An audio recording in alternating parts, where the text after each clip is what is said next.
તો ચાલો મિત્રો, જે સોયાબીનને આપણે ગરમ પાણીમાં પલાળ્યા હતા ને, હવે એનું પાણી આવી રીતના નિતારી લેવાનું.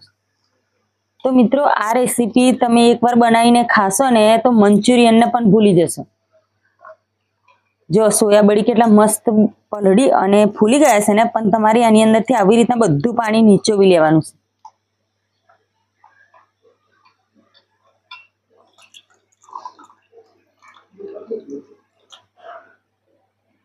મિત્રો, તમે અમારો આ વિડીયો ક્યાંથી જુઓ છો કોમેન્ટ કરીને જરૂરથી કહેજો. તમને આવા અમારા રેસીપી વિડીયો ગમતા હોય તો કોમેન્ટમાં જરૂરથી કહેજો. અને મિત્રો, આવી રીતના બધા જ મેં નિતારી લીધા છે. હવે આપણે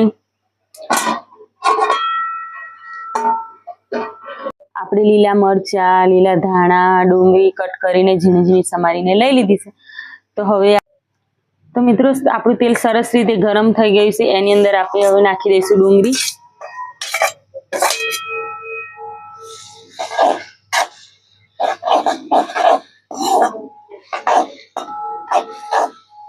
ધીમા ધીમા તાપે ડુંગળીને સતત આપણે 5 મિનિટ સુધી શેકવાની છે, જ્યાં સુધી બ્રાઉન ના થાય ને ત્યાં સુધી.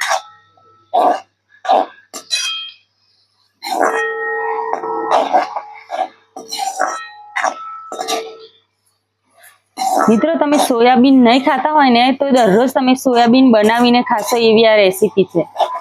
તો 5 મિનિટ સુધી આને આપણે શેકાવા દઈએ ધીમા ધીમા તાપે. એની અંદર આપણે મીઠું નાખી દઈશું.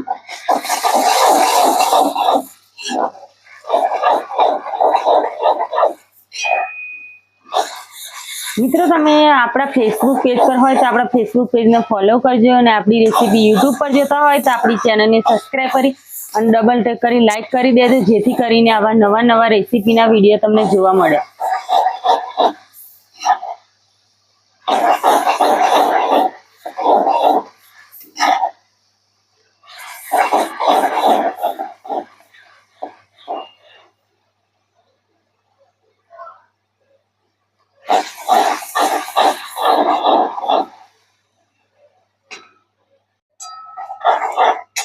હવે આપણે એની અંદર નાખી દઈશું લીલા મરચા.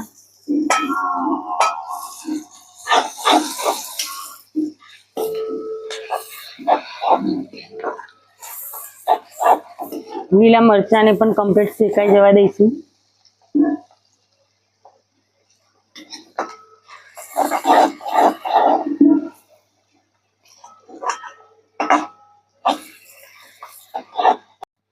ચાલો મિત્રો, આપણે ડુંગળી અને લીલા મરચા બરાબર શેકાઈ ગયા છે. હવે એની અંદર આપણે મસાલા કરી લઈશું.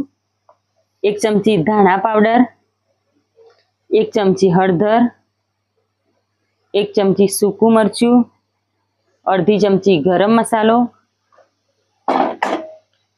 આને આપણે બરાબર શેકી લઈશું. શેકાઈ જાય એટલે ધીમે ધીમે ખુશ્બુ આવવા લાગશે, તો જે આપણે સોયાબીન તૈયાર કરીને રાખ્યા હતા હવે આની અંદર એડ કરી દઈશું.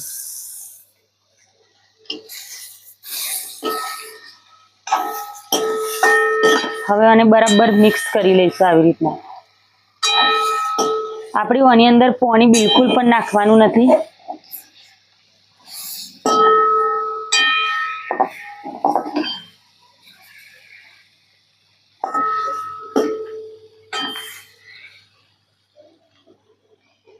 હવે ધીમા શેકે 5 મિનિટ સુધી એને ઢાંકીને રાખી દઈશું.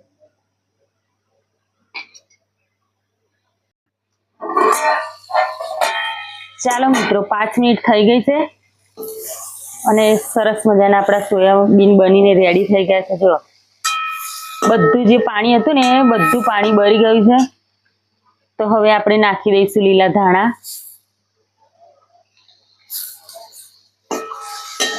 તો આવી 5 મિનિટ તમે રહેવા દો ને ધીમા શેકે, તો જે સોયાબીનની અંદર જે પાણી હોય ને બધું પાણી નીકળી જાય, એટલે એકદમ કોરા મંચુરિયન જેવા થઈ જાય. તો આ રેસીપી તમે બનાવી નાખો ને તો મંચુરિયનને પણ ભૂલી જાઓ. તો ચાલો હવે આને ગરમ ગરમ સર્વ કરી લઈશું. જેટલા દેખાવામાં મસ્ત લાગે છે ને એટલા ખાવામાં પણ જોરદાર લાગે. સોયાબીનની રેસીપી તમે નહીં ખાતા હોય ને તો પણ માગી માગીને ખાશો એટલી મસ્ત રેસીપી બનશે.